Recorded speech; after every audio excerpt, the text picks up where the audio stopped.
O Evangelho, para mim, é esse poder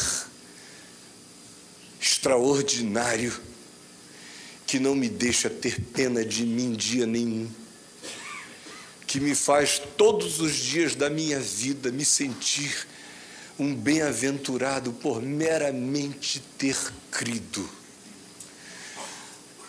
Ter crido no poder que ressuscita mortos. Porque toda vez que eu morro de novo, eu creio que ressuscitarei. Porque toda vez que a impotência me agarra, eu creio que serei fortalecido. Porque todas as vezes que a fraqueza me abate, eu creio que o poder de Deus se aperfeiçoará na minha fraqueza.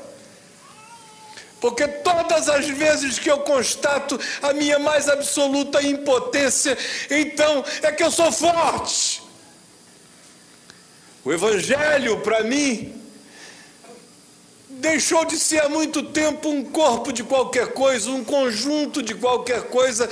Ele é essencialmente um alimento indizível, que é comido e apropriado por uma dedicação que não busca prêmios e não foge de castigos. Não busca prêmios e não foge de castigos. É uma dedicação que tem a ver com a percepção simples de que a consciência desse poder da ressurreição é o que mantém gente morrente como eu com o poder recorrente de me levantar em esperança sempre outra vez. Essa é a boa nova. Eu olho daqui e conheço pessoas amadas que há não muito tempo atrás viveram situações impensáveis. O que você acha que seja o significado de estar em casa, receber um telefonema de alguém dizendo que um dos seus filhos se suicidou? Aí você, no passado, diria: graças a Deus eu sou crente. Bom, Jesus era Jesus. E um dos 12 que andavam com ele se suicidou. E o Evangelho não encobriu a história. Não achou que seria um escândalo e um demérito para a fé. Foi contada a história, bem narrada, por todo mundo que narrou, não deixou de contar aquela história. Porque aí, e numa hora como esta, que o Evangelho é Evangelho, não para impedir-nos de que o livre-arbítrio de quem quer que seja, ou a angústia de quem quer que seja, mesmo que seja de uma filha, de um filho meu, sejam exercitados com uma consequência dramática de dor desse nível. Não, o Evangelho não é necessariamente a prevenção. O Evangelho é sempre, com certeza, a resistência que me põe adiante, que não me deixa parar,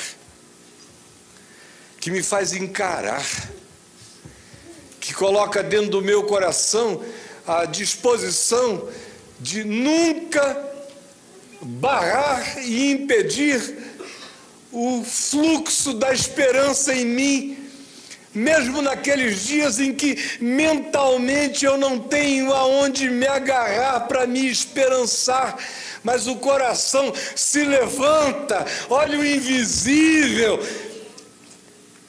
e diz: eu sei que eu vivo em ti e que mesmo as tragédias da existência estão se fazendo poesia de graça em mim, e eu prosseguirei e crescerei e amarei e me expandirei e serei gente da paz e não contingenciarei Deus em mim por nada.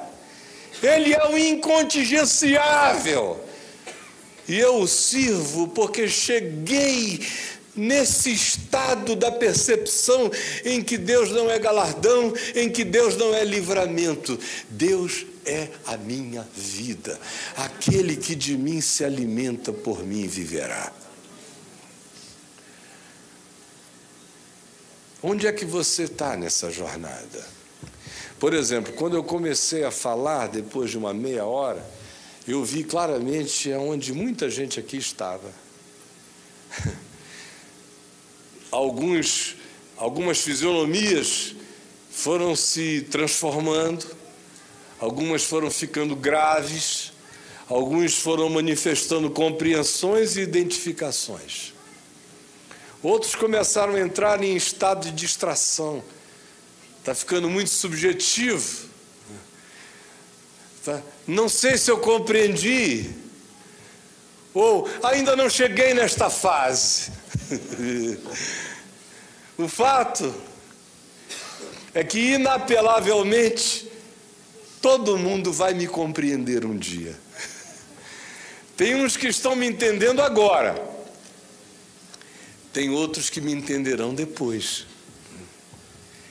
Eu sei que prego para alguns hoje, mas sei que estou plantando uma semente no futuro angustiado de alguns de vocês amanhã.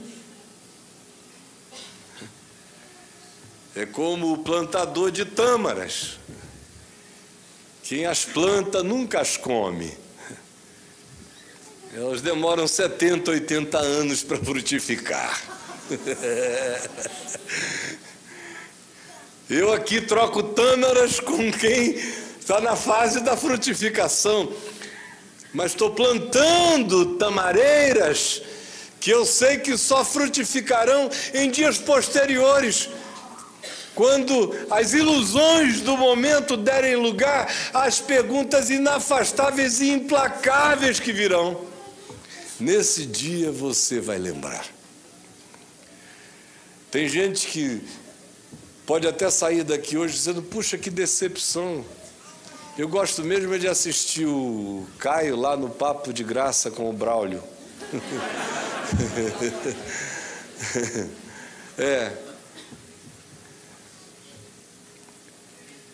Mas na primeira vez que doer, você vai ter a minha cara bem diante da sua, dizendo: desgraçado, bem que ele falou.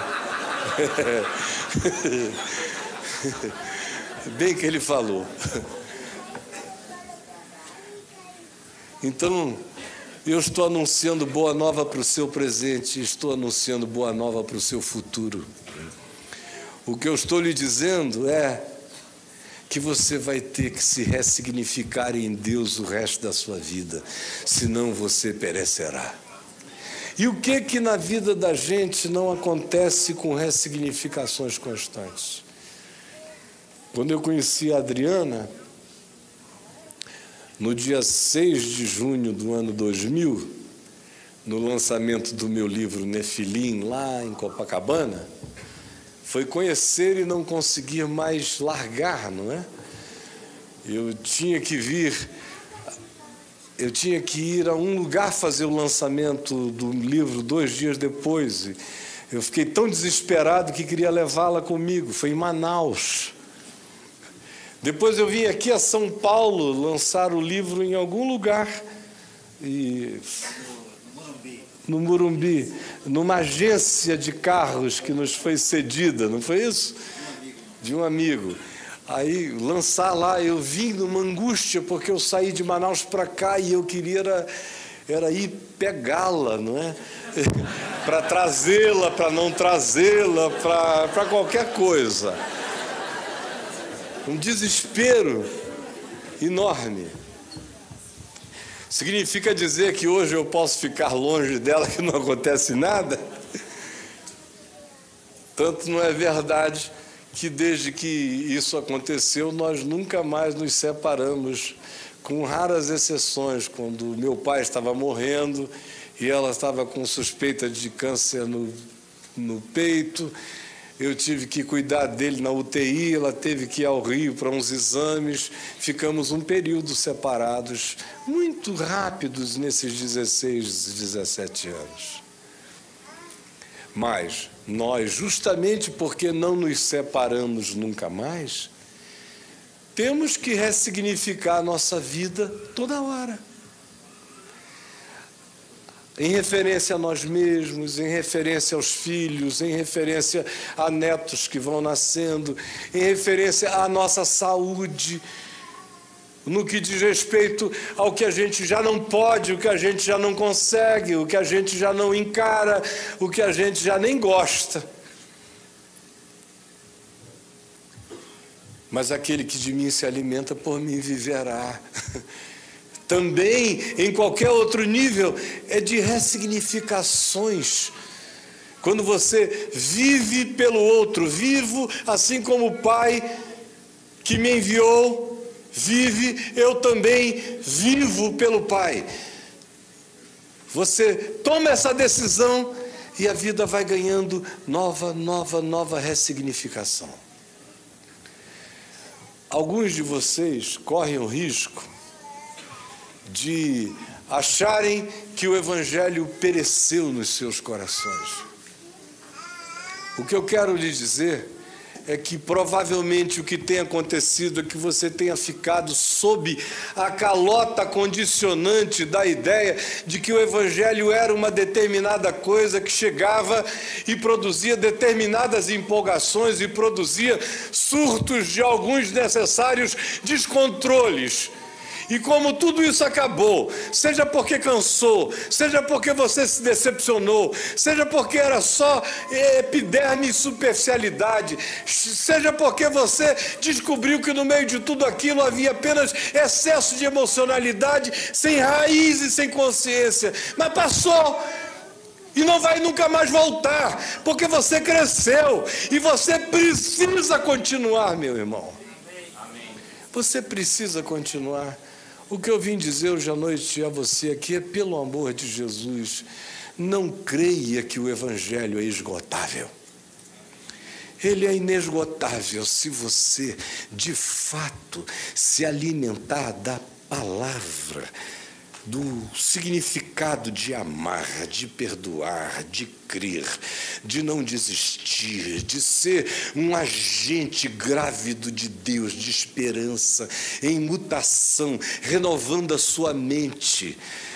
E no cansaço das decepções, sabendo que é assim mesmo, e que nós estamos aqui para nos esgotarmos, de nos darmos e nos renovarmos, e quanto mais o fizermos, e fizermos isto alimentando-nos todo dia da simplicidade de Deus, sem autopiedade, sem pena de nós mesmos, sem comparação com a vida de ninguém, oferecendo quem nós somos, o que nós temos e o que em nós pode crescer para o bem da vida, das relações, do outro, de quem passa na nossa existência. Se a gente fizer assim, nada vai nos parar, nem morte, nem vida, nem decepções, nem choques, nem perdas, coisa alguma. Você sairá fortalecido de cada fraqueza, sairá rejuvenescido de cada sentimento de abatimento, viverá o paradoxo crescente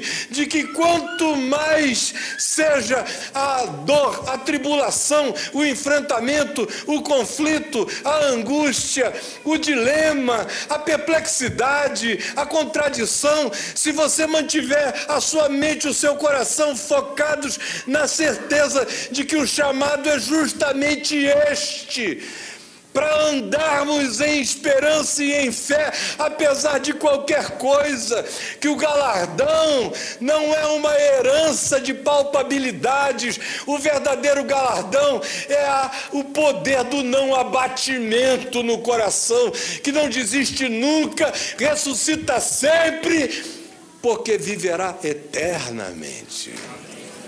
É isto que eu vim lhes dizer. E é somente isto que nos interessa. E a minha oração é que se torne inesquecível a simplicidade desta palavra que eu lhes anunciei em nome de Jesus. Eu ia pregar num texto, mas eu comecei a falar e resolvi deixar ele para lá. Eu espero que o Evangelho, como ele sempre foi anunciado, tenha chegado a você. Você sabe que o único lugar nos Evangelhos que se diz que Jesus, antes de pregar, abriu a Bíblia, foi em Lucas 4. O resto, ele simplesmente começava a falar e ia embora. E a isso se chamava pregação da Boa Nova. Se produzisse consolação e fé. No seu coração surgiu alguma consolação? Cresceu alguma fé? Foi produzido um novo estímulo? Você discerne não como uma emoção, mas como uma percepção que tem um carnegão novo que foi plantadinho em você e vai crescer. Então essa é a melhor boa nova que eu lhes podia trazer.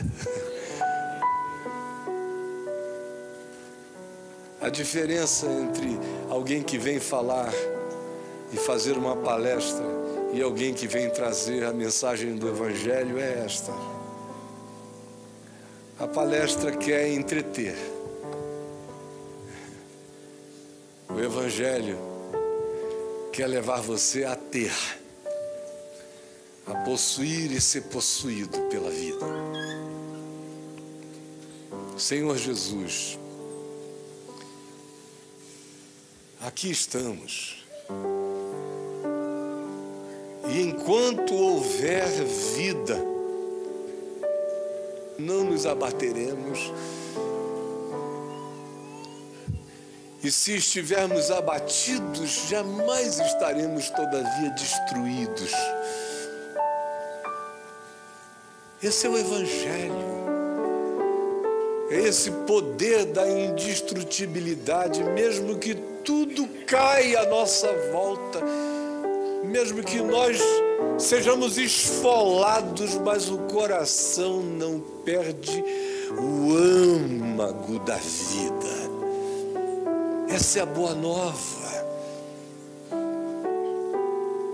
Por favor, enche-nos dessa boa nova e desse poder. Tem tanta gente aqui, em tantas fases diferentes da jornada, da viagem. Há pessoas para as quais o que eu falei hoje, quem sabe, só virá a ser útil muito tempo depois. Mas há aqueles que chegaram aqui no vácuo, no vazio, no buraco, na pergunta, no para quê, no porquê, no de que me serviu? De que me serviu se eu estou sozinho? De que me serviu se outros prosseguem e eu não vou, não alcanço? De que me serviu? Senhor, por favor, que essa desgraça plantada na nossa mente, desse evangelho utilitarista, seja arrancado como quem expulsa um demônio das nossas mentes. Salva-nos disso, porque o evangelho é a bênção de existir se dando. A boa nova é que eu sou. A boa nova é que tem uma riqueza em mim. A boa nova é que eu posso, mesmo habitando esse vaso de barro, derramar esse tesouro de Deus na vida. A boa nova é que eu não sou um coitadinho. A boa nova é que eu posso passar pela terra sem ter pena de mim nem um dia. A boa nova é essa, de que nem morte, nem vida, nem coisas do presente, nem as do porvir, nem alturas, nem abismos, nem anjos, nem principados, nem potestades, nem tronos, nem poderes, nem demônios, nem forças, nem circunstâncias, nem conjunturas. Nada pode me separar do teu amor por mim. Essa é a minha confiança. Se Deus mudar, então eu estou perdido. Se Deus é Deus, eu sou vitorioso. Não é pelo que me aconteceu, não me aconteceu, me acontecerá ou não me acontecerá. Não é do que eu serei poupado ou não serei poupado. Eu sou vitorioso é porque não importa o que, em ti eu sou. Eu sou. E ninguém me fará deixar de ser. Neste mundo há muita gente que morrerá. Morrendo, morrerá.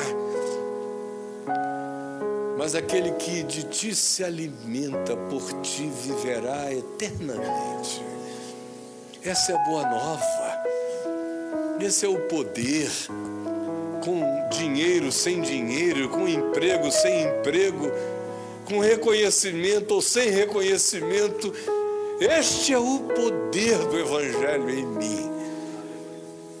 Essa inabalabilidade de Deus em mim. Por favor, planta essa força em nós. E anima-nos nessa alegria que possui até os moribundos e os que nada têm, mas que descobriram que se têm em ti e que te têm em si. Esse é o galardão, essa é a coroa, esse é o tesouro, essa é a vida, essa é a boa nova, essa é a vitória. Em nome de Jesus. Amém.